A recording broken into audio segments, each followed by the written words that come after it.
Наталія Резо, міністр по туризму Київського Тимур, председатель бюджетного комитета парламента Руслан Хаваш.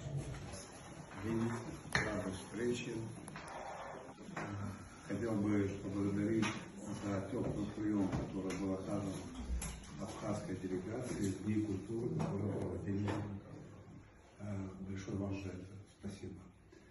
Пользуясь случаем, хотел бы, дорогой друг Андронович, пригласить вас в Абхазию в удобное для вас время. Я отметил то, что между нашими странами, между нашими народами сложились самые теплые отношения, видимо, из-за того, что нам вместе пришлось через многое пройти. Отвечает 15-летие признания Российской Федерации государственной независимости наших республик. Для нас это очень значимая дата, и мы, вот сегодняшняя встреча еще раз подтверждает то, что мы встречаемся на площадке Кавказской инвестиционной выставки.